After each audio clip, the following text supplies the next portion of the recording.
وحبيبنا مولانا محمد صلى الله عليه وسلم عبده ورسوله وصفيه وخليله صلوات ربي وسلامه عليه دائما وأبدا. أقول وبالله التوفيق. ربي اشرح لي صدري ويسر لي أمري واحلل عقدة من لساني يفقه قولي. يا رب اجعلنا من الذين يستمعون القول فيتبعون أحسنه. آمين آمين آمين يا رب العالمين. أما بعد، السلام عليكم ورحمة الله وبركاته. Tumwebaza subhanahu wa ta'ala nanyini matendo gonna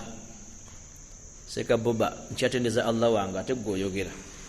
saba Allah azza wa jalla asokusasa n'emirembe eri okitiibwa nabbi waffe Muhammad sallallahu alayhi wa sallam atuwe obulungi obuli mu kaseera kano atasuubi obukalimu innahu waliyu dhalika walqadiru alayhi. buli mu mbeera zaalimu bwatyo Allah babuwongeza ekigambo ekyebbeeyi kugamba nti amsayna wa amsa almulku lillah walhamdu lillah. abatera okumpuliza masikini nza tusanye okuwulira olumu ntera nnyo okutandika n'ekigambo ekyo ennyo olubeerera buli wamu naye nga simanyiyo kigambo kyoyinza kugamba Allahu nga buwungedde oba nga bukedde okujjako ekyo n'omubaka nabbi Muhammad sallallahu alayhi wa sallam kyeyakolanga ki kyeyogeranga bwaberanga bwakumakya naga nti asbahna wa asbaha almulku lillah. enike eno ye dhikiri ekulembera nga tunabagamba nti alhamdulillahi alladhi ahayani ba'da ma amatani wa ilayhi an-nushur. Gano wankubadde kiyinza okuleeta amasala luga nti nze ate kinamanyira ekyo kyewamanyira naye omuntu oludde engulu agamba atya asbahna wa asbaha almulku lillah walhamdulillah wala ilaha kasita wungeera nga bwakawungeera aga nti amsayna wa amsa almulku lillah. ye dhikiri ekola ki ne bwe yazuukanga mu tulo nabbi waffe Muhammad sallallahu alayhi wa sallam nazuuka mu tulo tugambe nti oba olwekanze oba okoze eki yagambanga atya la ilaha illa Allah alhamdulillah la ilaha illa Allah. so togere kigambo ekyo njabivula insha Allah taala lumu naddala batera okubeera ku mukadisa kaffe kali aka WhatsApp kesomesaako dhikiri eya buli lunaku oba dhikiri ey'okumakya njisaako ne hadithi yaayo n'amakulu gaayo nebyekola ki n'omubaka nabbi Muhammad sallallahu alayhi wasallam yajogerako atya. naye dhikiri eyo nti buwongedde ku lwa Allah era yenanyini bufuzi walhamdulillah era amatenda amajivu gani nga Allah subhanahu wa ta'ala wala ilaha illa Allah. n'ogamba nti newankubadde buwongedde nga siina wadde akasente kenkoze ne la ilaha illa Allah. ebigambo byewulya bikola bitya? mukimanyi nti winza okuwongera nga tufunye sente niyo oteekeddwa okusigaza obusiraamu bwo n'ogamba otya la ilaha illa Allah. tewali kisinzibwa mutuufu okujjako ki kyandikuyambako okutegeera nti neighbour si yakuloga mu dduuka lyo kuba buwongedde ogamba nti la ilaha illa Allah. so Allah sasiri ya rabbu atuwa obulungi obuli mu kaseera kano ataasubye obukalimu. twogera ku mama fayitibwa Ummu Salama radiyallahu anha. we twakoma twalaba nti sahibatul qalbi arrahim Allah yali yamuwa omutima omusaasizi. mujukira bungi abantu awo Allah yamuwa omutima omuki omusaasizi. era twatandikirawo okutegeera obusaasizi bwe yalina bujja butya. mujukire ekyafaayo kitwasomako ku wiiki yaffe ewedde badwa Allah balungi twagamba nti ekyafaayo oba kisa ya Abu Lubaba radiyallahu anhu waliwo abaaliwo kisa yani Abu Lubaba radhiyallahu anhu twasoma kesu eyo kuikyewedde twakiraba nti yavaamu ekigambo ng'akyogedde ku mbaka Nabi Muhammad sallallahu alayhi wasallama oluvannyuma lw'okuba nti waliwo abajeemera abaava ku ndagaano wakati waabwe n'omubaka Nabi Muhammad sallallahu alayhi wasallama mu lutalo olumu kubanga erinnya nalikuwa kwolwo kampise mu samale naye omubaka n'abeera ng'abayita abakoleka abalamule lwaki tebakoze ki tebatuukiriza ndagaano bo nga tebanna bagenda wa mubaka Nabi Muhammad sallallahu alayhi wasallam kubeera nti abalamula bayitako ko Abu Lubaba radhiyallahu anhu bagala omubuuza tugende omubaka waffe sallallahu alayhi wasallam atulamule tukole tutya. Abu Lubaba yabagamba ekigambo kino agamba nti fa anziru mugende abalamule Nabi Muhammad sallallahu alayhi wa awma ila halqihi bidhabhi kyali kigambo nakikolwa agamba nti mugende abalamule naye makategedde kikigambo kyamuvaamu mugende abakole ki abalamule neki kimwakoze obunene bwakyo abogere njogera z'okuttano za mukitegeere ekyamakulu gaakyo agenda bajjako buki bulagu ebigambo bino mbaka si yayimutuma sallallahu alayhi wasallam wabula bigambo bya Abu Lubaba radhiyallahu anhu bamwebuuzako tugende wansi w'omubaka tulamule oba tukole tiraga nti mugende abalamule naye kwe kimwakoze ensiku tekola ki naye agenda okuwulira mulinga afiiringa bakiyita bakye abaluzungu bangi abonomu afinga simolo anda sagala bakulembera mu side ya luzungu eryo nga afiiringa obutali butebenkevu ekingambye awe takoze ki mukyamalo muvaamu ekigambo ekyo nawulira nga mutufu kyayogedde siki tekigwanidde awulira nga akumpanyiza khana Allah akumpanyiza Allah wa rasulu n'omuki n'omubaka Nabi Muhammad sallallahu alayhi yani bagende kale mugende nakomaawo naye baga nti mugende naye sisuubirayo kyagenda bakola okujja kubakola ki era omugezi teyagenda kubanga bwebuuza ku muntu agamba nti genda awo naye sebo tutu otegeera ki najagaleko wagunda ekiro aga nti genda naye tutu ogenda kati nawulira mulinga ekigambo kyayogedde ku Nabi Muhammad sallallahu alayhi wasallam sagala baddiramu bubyali naye twagala okutegeera obusaasizi bwani bwa mama faitwa Salama radhiyallahu anha bwe yalina ku mutima. Abu Lubaba kyeyakola nga amaze okukakasa nti butuufu azizza omusango nawulira mulinga tawulira butebenkevu ku mutima gwe awulira ali azamanyiza omubaka Nabi Muhammad sallallahu alayhi wasallam kyeyakola mukimanyi n'asalawo n'agenda yeerippa mu muzikiti ku mpaji ne yeesiba ku mpaji nze mujukira ekyafa ekyali awo neesiba ku ki n'amala n'agamba sigenda kulya wadde okunywa okujjako ng'omubaka Nabi Muhammad sallallahu alayhi wasallam ansonyiye oba Allah azza wa jalla akoze ki akiriza tawba yange neeripa ku mpaji tayagala kunywa wadde okukola ki ekyafayo kino bwe yakitegeera mama waffe Salama radhiyallahu anha nakibulya n'omubaka bakitegeera nti omusajja ali ku mpaji wali yeesibe tali atakola ki awuli yaziza omuki omusango kyali kiro mu biro ng'omubaka Nabi Muhammad sallallahu alayhi wasallama ali mu kisenge kya mama waffe Salama radhiyallahu anha mwategeera byajja okuba nti ayingira Maka aya nezikka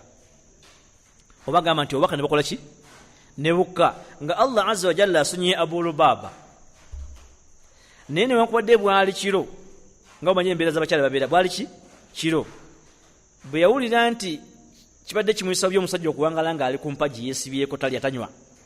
omutima guli omusaasizi naga nti gujjaawo bw'olengera nga munno ng'ali mbuzibu wadde tosobola mumutaasa naye sigaza obuzibu bwe wakola ki bwalina mu ki demakulowooza nga nti gw'otasobole kutaasa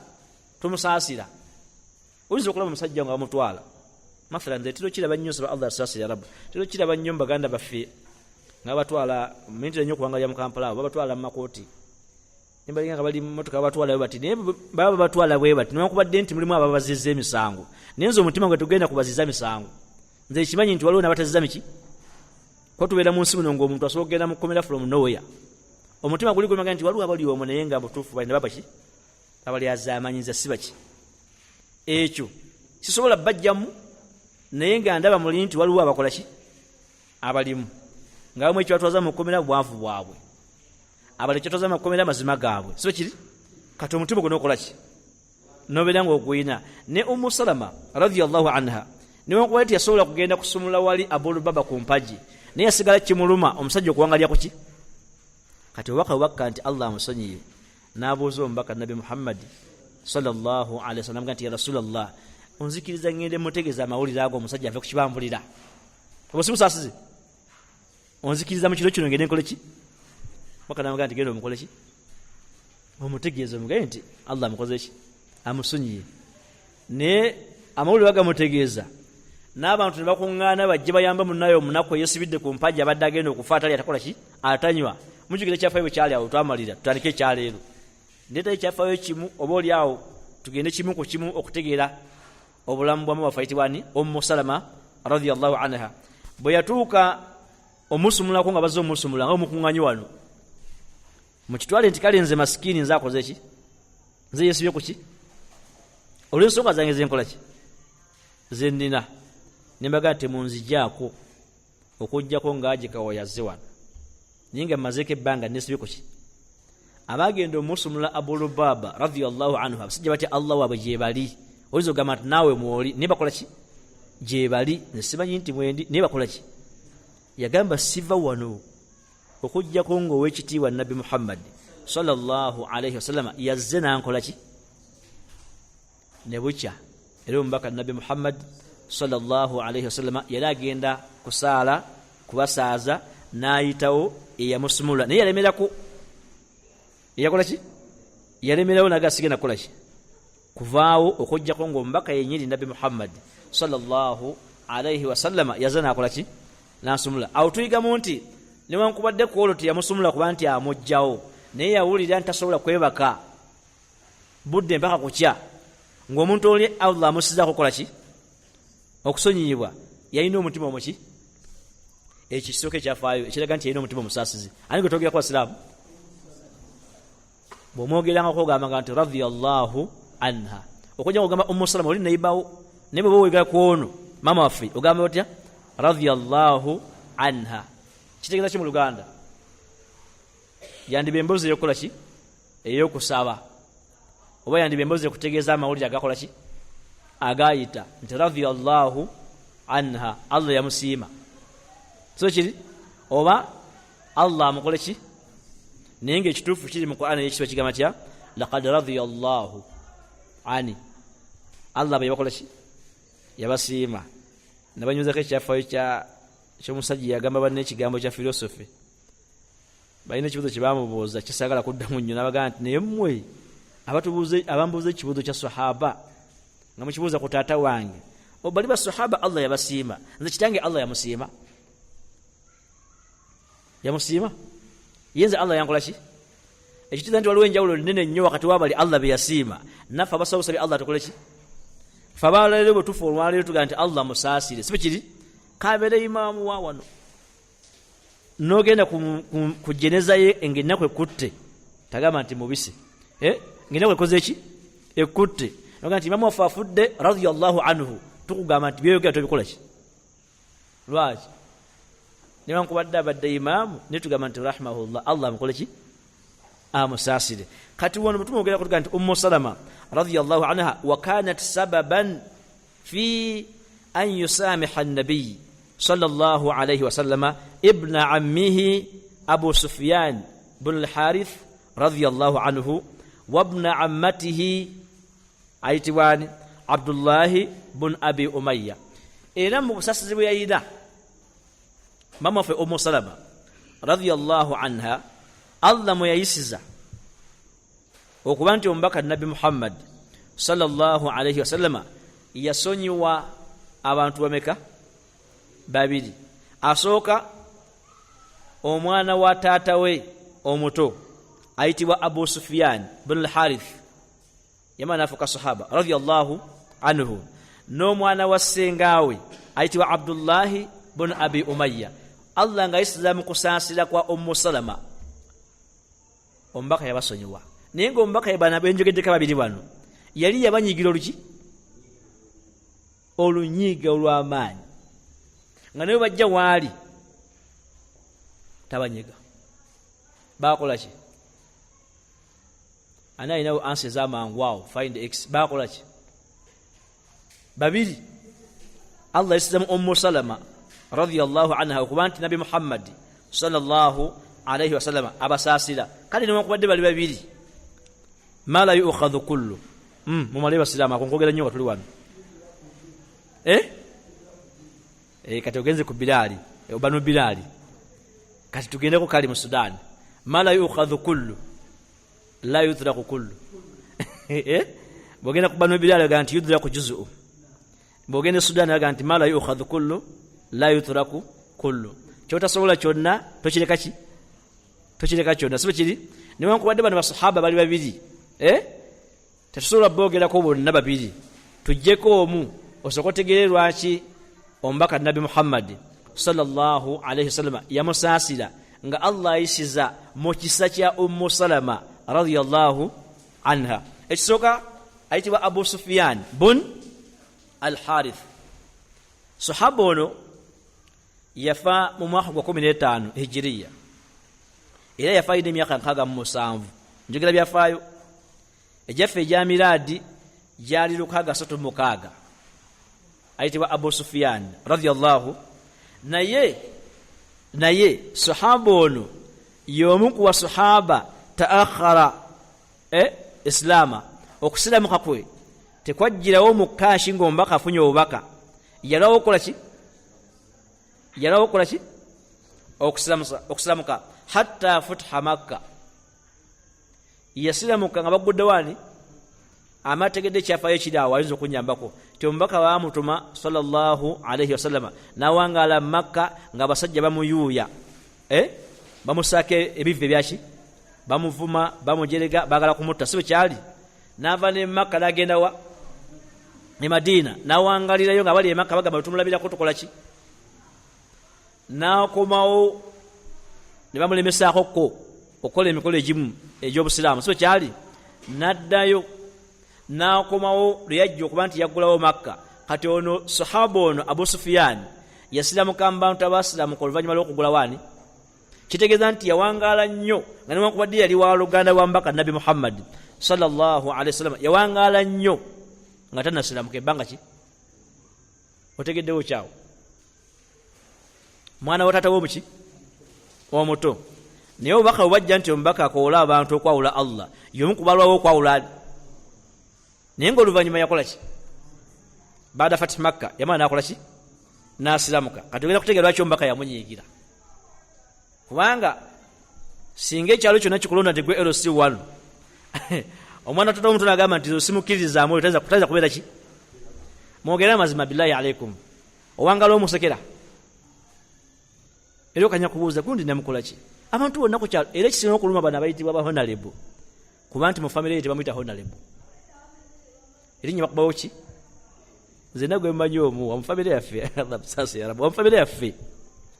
tugenda okutula meeting niyenze nga mbutufu nze simanyi byabufuzi naye nga ze muwe ekitiibwa kye kuba yalondebwa abantu bangi okusinga bafamire yaffe naye nga waliyo obwana obumuyuya buti bumanyi n'okuvuma kuko naye nga sebo mulamba minisita muki naye wali mu famire mu kikoze ekika bamanyi muyita erinnya kagiyitanga eryange gukafuuma sirika n'okusirika amusirisa naye nga bamukuma bali wali babbali namuga nti olutalo lubeerawo lw'amaanyi wakati w'abantu bennyini abayitibwa baki ababo ebiseera ebisinga obuki naddala nga waliwo ensonga gye mutakkanyizaako kati ono yawangaala nga takkiriza mubaka Nabi Muhammad sallallahu alayhi wasallam mukategedde n'omubaka naye namukola ki jjo twabadde tusomaawo tatusoma ku ledi jawo ne bagamba nti bw'ofunanga ebizibu omusajja wayitibwa Muhammad Rabah yatotoma ekitontome kigamba nti wa idha ashadaidu aqbalat bijunudiha singa ebizibu bijja n'amagye gaabyo. Waliwo kapati kenagezemu kenjagala otegere wansi yagambye nti bw'ofunanga ebizibu la tarju shay'an min akhi wala sahibi. Bw'ofunanga ebizibu tosanga nnyo ssuubi muganda wo wadde mukwano gwo. Munsonyiwe okyogera ekigambo kito, nzifuna bigabo by'oli.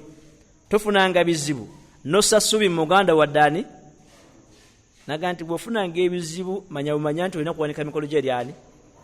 Yagamba ekibuuzo n'akibuuza nti araaita dhillaka fi dhalami masha ma'aka. Gwe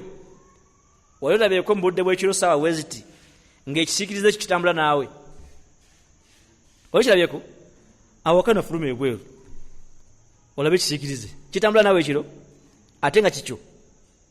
naye kasenzikiza ekwata nga nakikola ki ne bantu bannaffe kasembeera ekaluba nga nabo bakola ki osigaza ani. Kati ekyo kinjagala otegeere nti embeera bwe yakaluba okuba nti baagala kutta mubaka Nabbi Muhammad sallallahu alaihi wasallam n'abaali banne nga bafamire ye baluganda lwe nabo bamukola ki. Abamu ku bamuvaamu ku ntandikwa yonde getogerako Abu Sufyan bin al-Harith mukategede betugendawo yali omu ku basembayo okuba nti akola ki asilamuka. Era ogenda kitegeera nti yafiira mu mwaka gwa khilafa ya Umar ibn Khattab. Mu bukulembeze bwa Umar ibn Khattab mwe yakola ki mwe yafiira. Tiyakoma kubeera nti mwana wa taata omuto owa Nabi Muhammad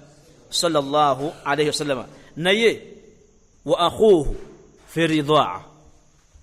Era yali muganda wa mbaka Nabi Muhammad sallallahu alaihi wasallam fi ridhaa mukuyonsa. Bane amabuze mukatini tuli kwani lugo musalama tuyingiza luddawa tuyingiza kwani kulwaki twagala okumanya obusaasizi Allah bwe yakola ki. Allah mwayisiriza okuba nti Nabi Muhammad sallallahu alaihi wasallam asonyiwa abafamili bameka Abu Sufyani n'okubiri ani Abdullah bin Abi Umayya. Tulife ne basilamu obanze nkyali nammwe ate nga natera okumaliriza tulifenna wano wenyini we tuli weyongere ni musilamu tutya bakumpaji shetani ejja kukwata ove kumpajako. Tuli ku Salama tugamba nti ono Abu Sufyan radiyallahu anhu era yali muganda wa mbaka Nabi Muhammad sallallahu alaihi wasallama mukuyonsebwa nti bonna bayonka kubeere ki eryani badde mayindi nalese muntu wangungu omukyala yayonsa mbaka Nabi Muhammad sallallahu alaihi wasallama ayitibwa Halimatu as-Saadiyya. Omu kwa kyala bayonsa mbaka Nabi Muhammad ayitibwa ni Halimatu as-Saadiyya. Yayonsa ne kwani kwa Abu Sufyan. Ulira omuntu muyonsa kulimu mwana wa tatawo ki ne uli yasalamu kaddi walwa bategera mbaka nga bali Madina ne bamulumba ne Makka ne bagata tukukiriza abala tebamwinda na kumulaba ko bagata tukoze ki naye ono wa family yakola ki otegedde lwaki mbaka banyigira sallallahu wa kana min akthar an-nas na kino kiteke kya kusatu mwana wa tatawe muto bayo kuberere ki ku Halimatu Saadiyya. Ekyokusatu mu byafaayo abasome byafaayo batugamba nti wa kana min akthar an-nas shibahan linnabi sallallahu alaihi wasallam. Yomu kuba kyasinze okufaanana omubaka Mashakiri mu kifaananyi Abu Sufyan. Yomu kuba kyasinze okufaanana omubaka Shakiri. Shakiri mekirageza sokye face ye nga bw'omulabako bw'oti obanga alabye ali nga nawe bw'olabako obanga alabye taatawo naye n'oli bw'okola ki bw'omulabako bw'oti y'omu ku abo Abu Sufyan. Ne mu byonna byonna bino bitwogerako yalawo okukkiriza omuki omubaka Nabi Muhammad sallallahu alaihi wasallam. Era wa nabiyyu sallallahu alaihi wasallam omubaka Nabi Muhammad sallallahu alaihi wasallam indama daa qaumahu ila al-islam bwe yajja okukowola abantu nti bannaye mugambe nti la ilaha illa Allah Muhammadu rasulullah tuflihu. Mukyogere ekigambo kino mugenda kukola ki kwesiima kuwona kusanyuka. Baghadahu Abu Sufyan omu kubasinga omugamba agagamba agane n'omumonyeeza yayitibwa ngani wa adahu omu kubasinga omulumbagana yali ani wahajahu wa ashaba amuku basinga Musa onkumuvola mwacho kuvola abasinga okuvola omubaka Nabi Muhammad sallallahu alaihi wasallam Abu Sufyan radiyallahu anhu kati ogenda okutunulira yayina ekitone ng'ekitone kimuyamba okuyisaawo ebibye anytime oba anyway oba somewhere nga buli wagenda asobola okuyisaawo ki lwaki yasigaza amaanyi mangi nnyo mu kulumbagana omubaka Nabi Muhammad sallallahu alaihi wasallam n'okumuvoola kubanga kaana min ash-shu'ara'i yali omu ku batontomi mukitegedde togulanga mpaanayo na mutontomi ate mutumira batontomi na mudongo yenna omudongo ajja kukuba ebidongo mpaka lwana uli nja kumazeeyo mbabulidde mazima togulanga mpaana muki na mudongo ajja kubeera nga oba mwezi mulamba nga bulwaloota akuddamu akuvuma kati ono yakozesanga nnyo obutontomi bwe okujerega omuki mukategedde ate mujjukire nti amanyi buki era ntera okubiriza abalungi ab'ebitiibwa nti gwalina munno gw'omanyi embeera bwetabukanga obeera nga omu kuba toyogera ku ekyo omumanyiiko kuba gwamumanyi leka batamanyi bakole ki naye gwe wamumanyi bona amwogerako ojja kuba omumazeeyo nze awo wensiike masikiri noga nti asise lwaki abimu bye mwogera mba mbimanyi nga nemwogerako mukola ki naye nga ate mumanyi okubasinga kakyenva nsikama batamumanyi mwogere okategedde kati bwe yukwatagana okuba nti ono wa famire awangaddeko naye bw'atali okuba nti amujerega mu nnyimba kitegeeza nti byatambulanga ki omuntu akumanyi bwakuvaamu oba okoze ki era omubyafayo byennina saga nnyo okunyumya kiswaze naye mubyafayo byennina waliwo firimu ezabeera nkuwa ne Uganda ne babeerawo koomu ku bantu nga twemanyi ne bafunamu obutakkaanya naye nga twekola ki nankubira essimu twasinkana ngamba njagala kgenda kulumba gundi mu jjuma eddako nsooke mubuulira abantu kikyali naye nga akimanyi nti gwagenda okulumba bekola ki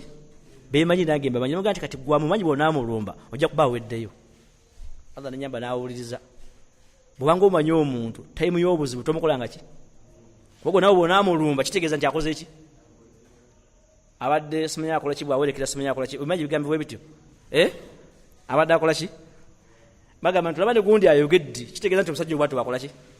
kati kyakosa nnyo omubaka Nabi Muhammad sallallahu alaihi wasallam kubanga bamuli okumpi wano omwene Abu Sufyan radiyallahu anhu y'omu ku bantu abateekayo ebitontome ebijeregaani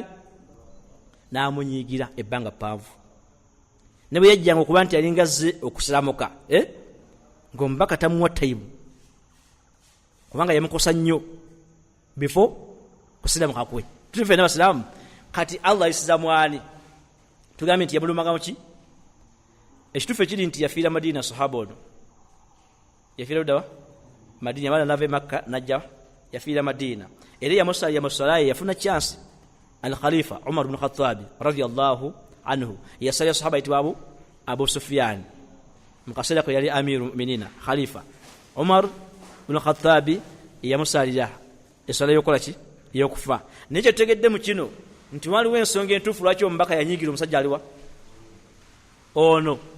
ye munne wa luganda lwe beeri kumpi naye nga lwagenda okutontoma akola ki mani bate nabira ba Uganda wano Allah basaasire ya Rabbu omusajja ayinza okuvaayo n'ayogerera mu nebiga dakika 10 nagandi ate mbawadde paati wano paati ekola ki ejja naye ng'ayogera mukimanyi bulungi nti abadde awangaane munne bameka babiri awo tuwabeerawo omuntu okujja Allah nga asaasidde awo tuwabeerawo kukkaanya kwonna kubanga n'oli agenda okuwulira nga byonna byoyogedde bituufu ku ye n'agamba kati newankubadde bituufu teekeddwa nange omulaga nti si muki kati omusajja ono y'omu ku baakolanga ebitontome ng'ajerega omubaka Nabi Muhammad sallallahu alaihi wasallam ne basahaba be naye byajja bitya okuba nti omubaka amukola ki faqad laqiya rasulullahi sallallahu alaihi wasallam basinkana babiri banabo benjogeddeko Abu Sufyan ne Abdullah ibn Abi Umayya basinkana bil abwa faltamasa ad-dukhul alayhi fa'arada anhuma basinkana abwa manyiyo muwulirayo abwa kifo ki abwa njagala abanyi kubyafa bya nabi Islam omubaka Nabi Muhammad sallallahu alaihi wasallam nsuubira okuba nti omu ku bazadde be yaziikibwa ludawa bil abwa abwa muliyo kitundu kale basinkana mu kitundu kitibwani kabaje mu byafaayo kubanga byusibiki basinkana mu kitundu kitibwa abwa babiri ne bajja nga bagala okusinkana omubaka nabi Muhammad sallallahu alaihi wasallam fa a'rada anhuma lima kana yalqahu minhuma min shiddati al-adha. You underline the word min shiddati al-adha. Omubaka n'abeesamba nga bazze okwagala omusinkana sallallahu alaihi wasallam lwaki min shiddati al-adha bamukosanga nnyo tulifena bamukolanga ki bamukosanga nnyo bana babiri bano nga tebana bakola ki kusiramuka wahuna mukubanti omubaka aganye okubanti sallallahu alaihi wasallam nza tumwogerako tumusalira ene wino jalira ndayira kuba tutagala nnyo mubakonako katomanyizo musalira bamumala okumusalira nnyo otubawulira wino bakola ki bwagamba bwetubeera mu kifo tuli mudasa tudde wansi netumwogerako netumusalira kiba kifose wajibu okubanti wetuddemu muwogerako tumusalira ago masala mugende mugatinkwena go inshallah taala ninge kisinga obulungi kasaba mwogerako gwekola ki musajja nabi Muhammad sallallahu alaihi wasallam. Kati tadakhalat Salama radiyallahu wa kallamat al-habibi sallallahu alaihi wasallam. Salama ng'omukyala kambabulira akagabo kano ebiseera ebisinga obungi ebitonde bino ebikyala bwe kibanga Allah akusasidde nga kiteredde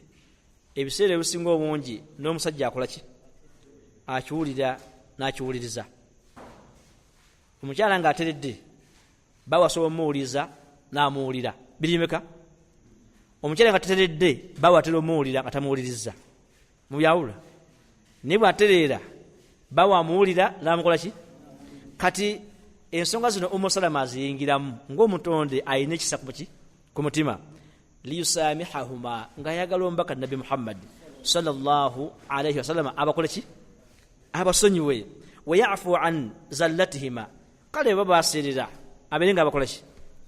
nga abasonyiwa fima malla mu byonna ebyakola ki ebyayita. Faqalat ajja Salama awo twagala wano point yaffe ajja lyani eri omubaka nabi Muhammad sallallahu alaihi wasallam. Faqalat namugamba nti ya Rasulallah owayeki ya Rasulallah owayani akwena obanga tusoma nko mudasa yonna yonna kasooka nti ya Rasulallah ogamba nti owayo mbaka wani tugamba nti owayo mbaka wani wa Allah eroga ya Rasulallah owayo gombaka wa Allah la yakun ibna ammika tabeera mwana wa tata woyo tata wo muto wabna ammatika n'omwana wa ssengawo ashqa nnasi bika lwaki balime kubeera nti bantu bonyigidde olubeerera kubanga bantu baki bafamire bantu ki bannaye ne banga onyiize era ng'onyiize oweddeyo kasita omusayi gujjanga osumulanga kukola ki ku busungu obukolanga ki. Njaga mbabulira ekituufu sagala kwekweka ekituufu kiri nti ab'omusaayi banyiiza okusinga batali ba musaayi. Nibo bamanyanga nti omusaayi weeguli natti ogikolanga ki nomanya nti omusaayi ogwo siguwa gwagala wandibadde mu kika kyambwa ne bwatyo Allah bwe yayagala nobeera mu kika ky'emmamba mu kika ky'ennyonyi kika ky'engabi so kiri. Kati bumanyanga nti ono lyo lwange ng'onyiize okolanga ki ogizangamu kubanga omusaayi gusigala mu ki teri utakulima mbu imani nyingi gye nalina Allah yansasira nebeera nga nzira ku sheekhe akulimba kubanga ne sheekhe amuddako si musiraamu. Kati imani yava ludda waawo bwabanga oliyo sheekhe nga amuddako si muki kati gwe wafuna musango ky'okuba nti odda kwoyo gw'otayagala naye musango weguli oba okuba nti yakola ki mwanyi okugw'otakwatagala naye si gwe wasalawo akuddeko n'oyo brother wo gw'oddako gw'owulira nti gw'oyagala si gye gweyasalawo bere nti omukola ki nteekateeka zaani. Kati kasabijjangamu omusaayi olinyanko ki amugamba nti kyandibadde kirungi kireme kubeera nti bano abantu ba famire babiri bano bebafuuse kuba nti temukyagala kuba nti mukola ki owuli omusasizi bwayogera akola kyawo osangayo omukyalo omulala agamba nti kikyoliko kyekyo sinombuulira balamu baabo baana ba famire abo kasita munaddingana bwe muti nze mbalaba tebatedde bulungi bayinza n'okutta beerezaamu nga bwokola ki oyo nga mukyala muki mwamigezeko mu maka nga omukyala takwagala yo nga gwe mulamu w'amaka wetuka ogekolenga ebisunzo bina bina bikwata ebisibe enkoko nga bikwata ebigera nga kwashi tichichi anti mulamuze zo mumanyi mutowo oyo mumanyi ayinza okuvawo ne kachi nekakuuka kati ukimogo yoka olukitegeeza nti watoteredde mu line otandika okunyigira mu ki oyo mutabuzi onyigira muganda ganti ha nego bulojja wano mulamu ono kwata ebisunzo nga asiba ukyeko oli mubbi naye takubbanga ki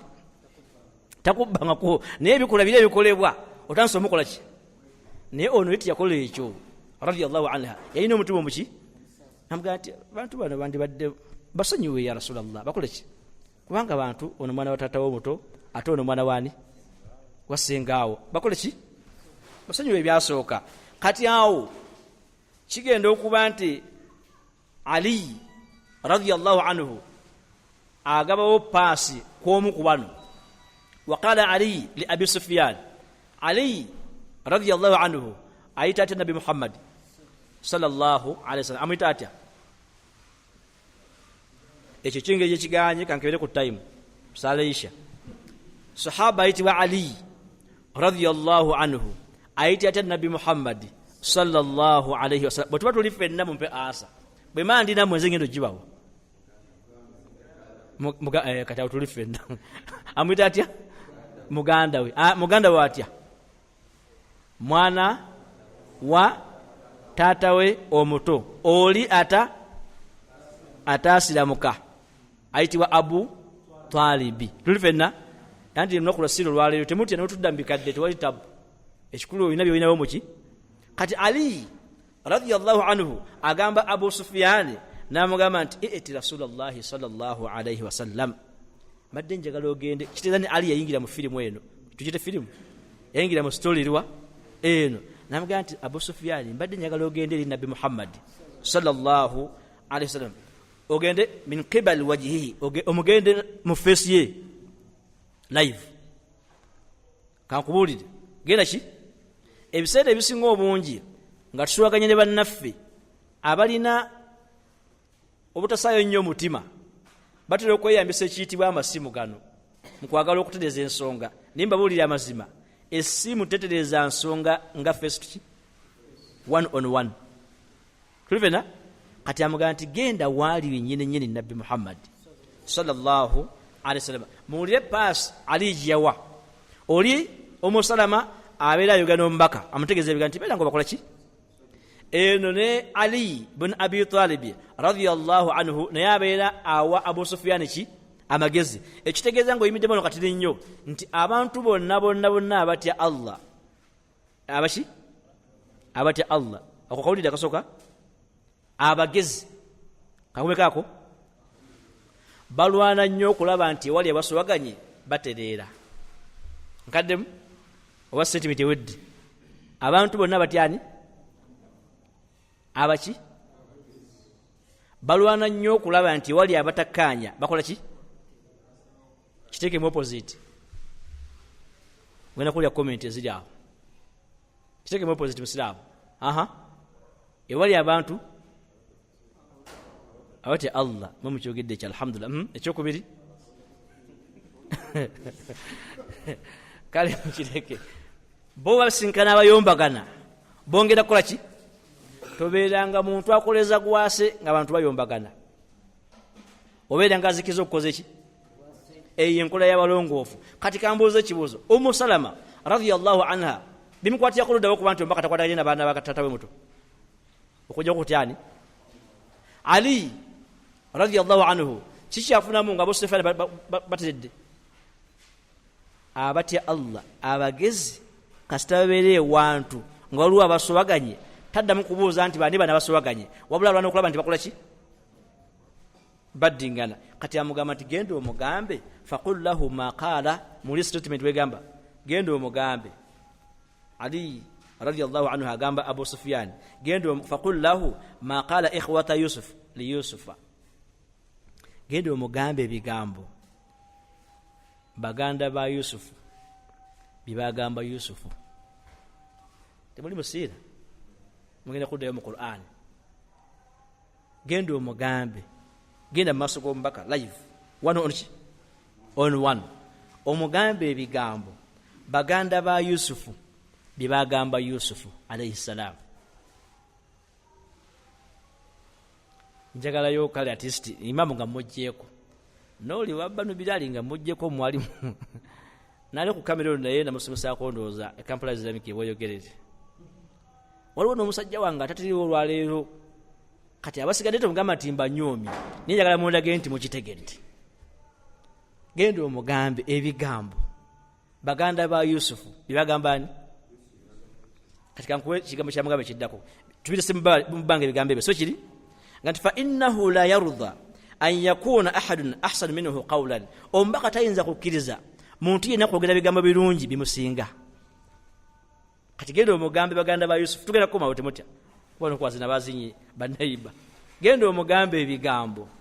baganda bani ba Yusufu alayhi salam bibagambani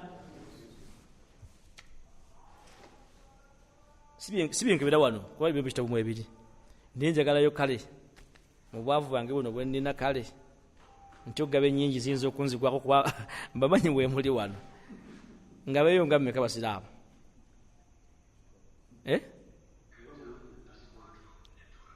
network gye bangaba sijagaba network nga beyo nga mmeka kanga beyo kale 10 nga 2 zo nzagala nnyo zigaba kubanga bwe nzigaba nsigazaako 10 kuzintwala gyemva genda omugambe ebigambo baganda ba Yusufu alayhi salam bibagambani olaba nti Qur'an egenda kunyumira bamugamba batya badde sabo omwa atireze kadwa ngulya sala amtuze mulaini mchula njito tuludde wenu ti mutereze genda bikola ki genda omugambe bana bigambo ebino mugende mu Qur'an ekitibwa suratu Yusuf aya ekyenda bwemu suratu Yusuf aya yaki bamugamba tallahi ndayitulayira mu linnya lyani lya Allah laqad atharaka Allahu alaina Allah kutusuddeko wa in kunna la khati'ina watubadde twakusobyako stole wetu wetambula basiramu tallahi baganda ba Nabi Yusufu alayhi salam bwe bakomawo nga bazze balina bibanonye nga bulijjo tebamanyi nti babadde banona ayibawa yono gwe basuula mu kinyanga tebagala wangale bulamu bwansi ne bakomawo ne bajja binona Yusuf alayhi salam Allah namuwa amagezi asigaze muganda we Benjamin Yesu sala jidda mu kwasula mpanvu nnyo kati mu kumusigaza baatekawo statement egamba nti abbye ekintu kyani kya kabaka bano okumanya bali baana babi nnyo ku muganda waabwe Yusuf alayhi salam basawo statement yokaga nti bwabanga abbye ne mukulu we yabba naye yali mubbi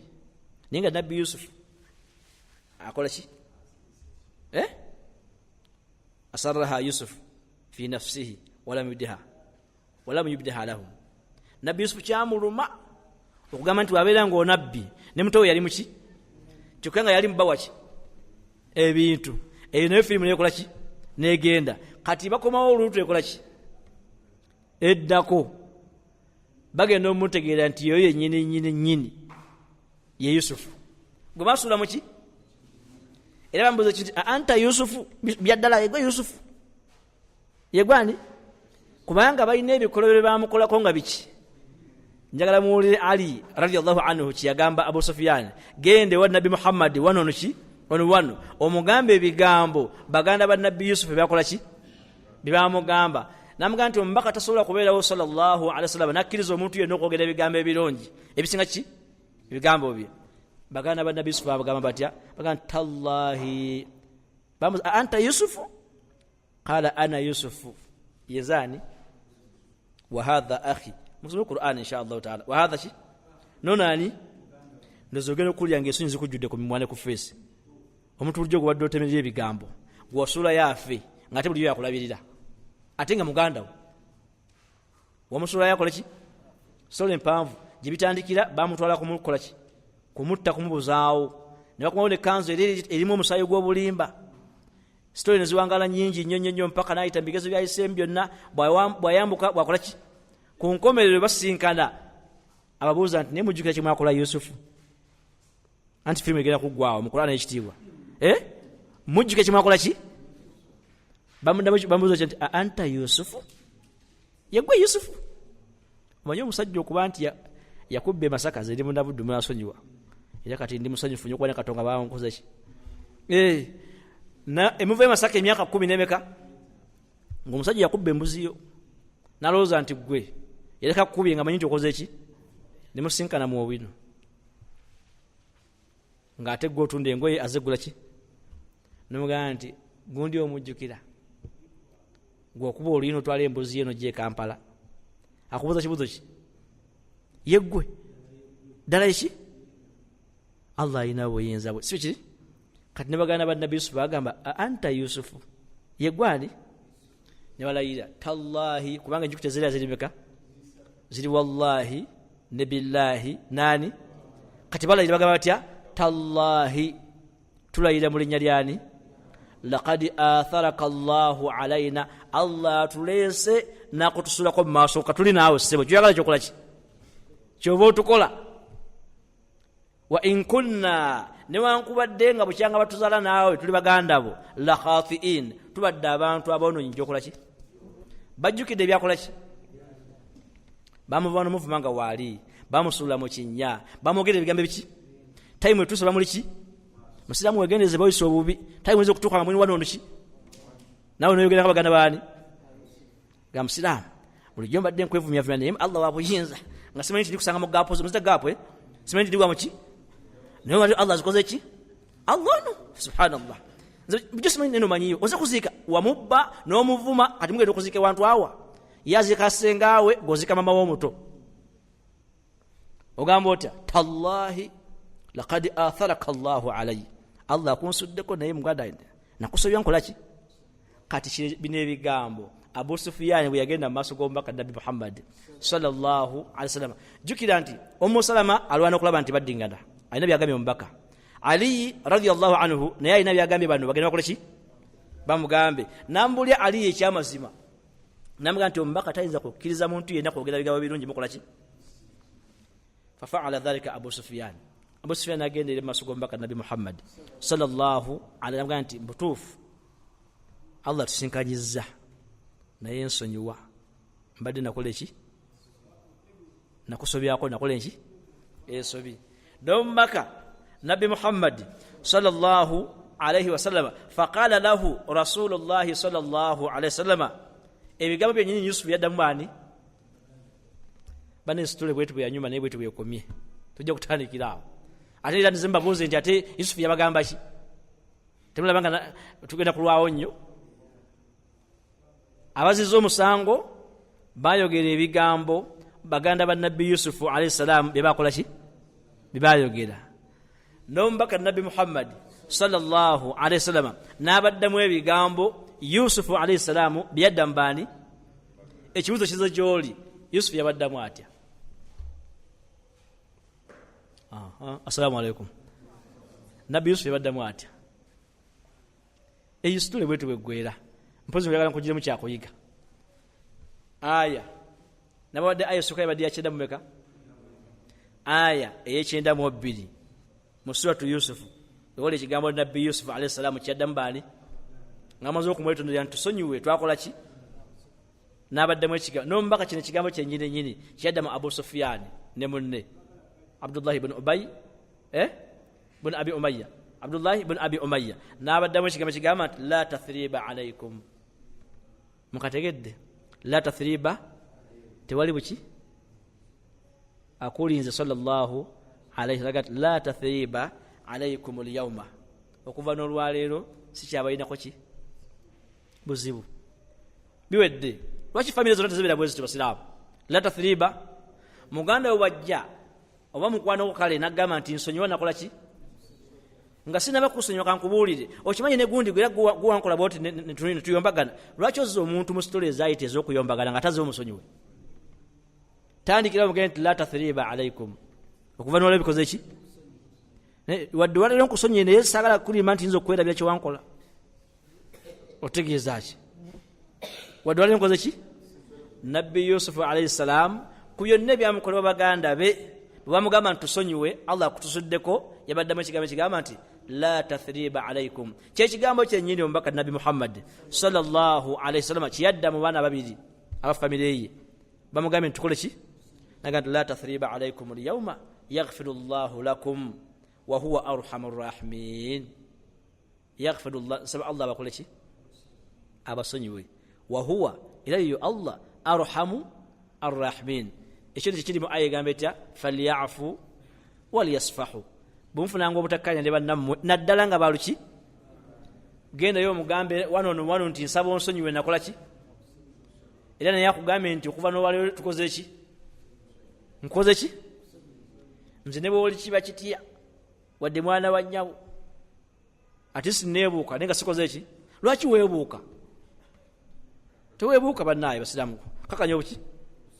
teweebuuka kakanya obusungu omugaire la tathriba singa yali nabbi Yusufu alayhi salaam nga tayagala kusonyiwa baganda be yandimaze batta matemera from ta'a li salaamu alaykum njogera ya kimisiri from up to ki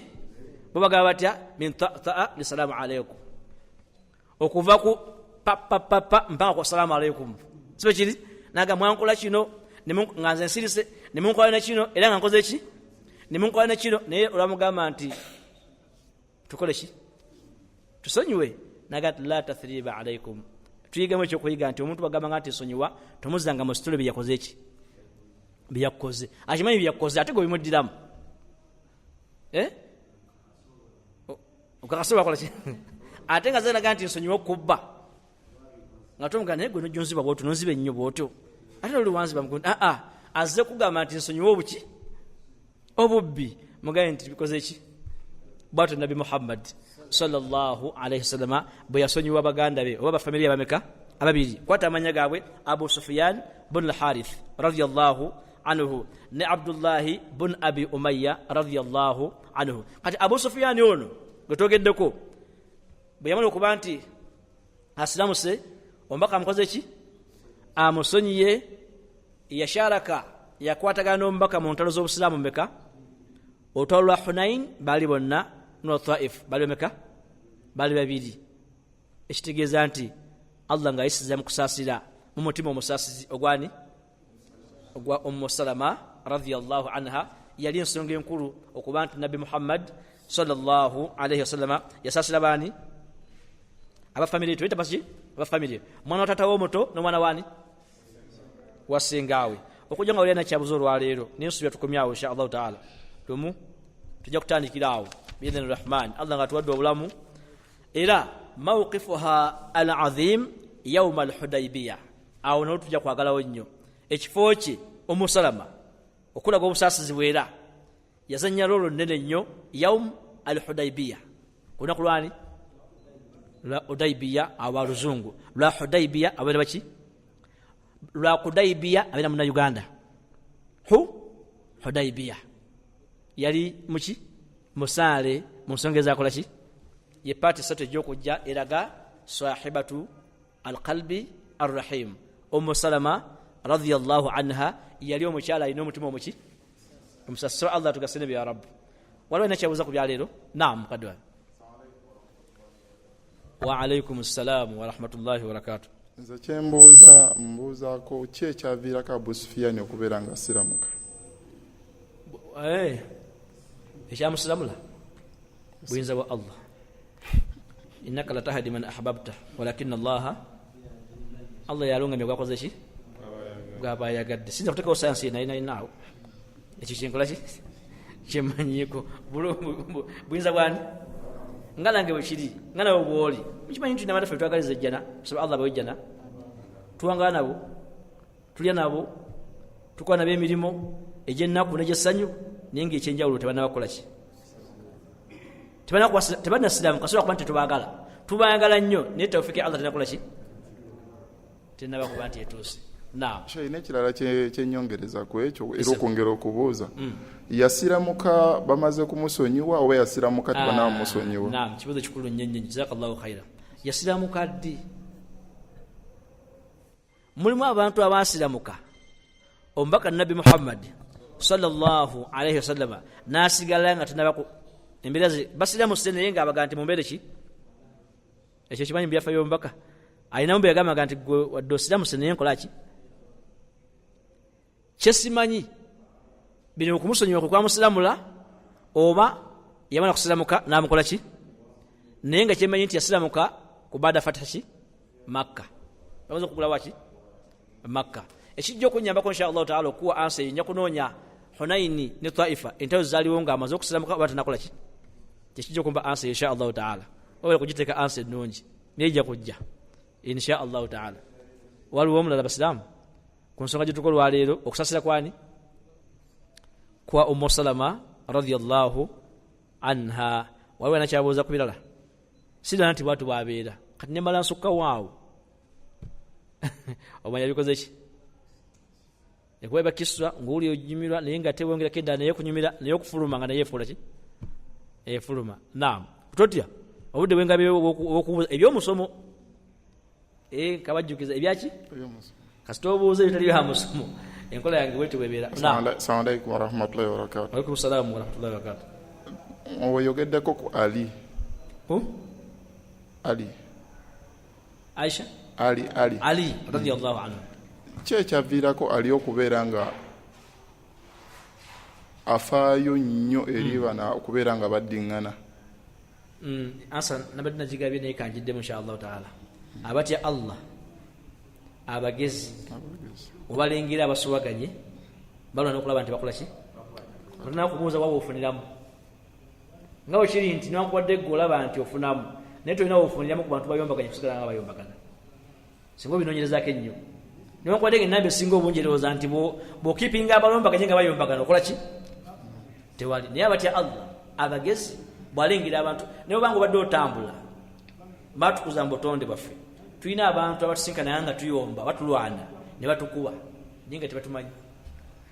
ekyo kyekyobugezi kyekyokutyani kati kaseyamanya nti waliwo obutakkaanya n'amusindika akola ki ate ekirala Ali naye wa famire ya Mbaka sallallahu waki wa famire era najjemu ekyokuyiga nti olaba nga abayombaganyi lwana nga bulwanyi bulaba nti bakola ki tokomanga muliro okoze ki toyongeranga muliro ku bantu bakoze ki mbabuulira kabeere bino byansi abantu abayombagana mbaleke bakole ki bwe tumusobodde kubasirisa ntalo toyongeranga muki muliro bireke biggwe kati yali wa famire zezimu ono mwana watata omuto omwana watata omuto kati okubeerawo nga tebakwataganye nga wulira nti Mbaka abanyigidde ate nga Mbaka yalwa ddembe kuba yina ensonga zakola ki zayina okutya Allah ezimu ku nsonga enkulu n'obugezi n'obugezi nekirala kyembadde nsaba okwongereza ku ekyo kyekyabaviirako okubeera nga omwana wa ssenga ataakwatagana ne muganda woono omuganda wa Nabbi Muhammad sallallahu alaihi wasallam okubeera nti bateekawo okuleeta obutakkaanya tebeegatta nti bonna bajje bakole ki bakole kikola mu lunaku lwe lumu naye tunoonya mubaani abakkiriza omubaka nga Allah amutumye nabani abakola ki twakizuula nti abantu ba famire ye number 1 bebamu ku bantu abamulwanyisa abaki aba famire ye namba ki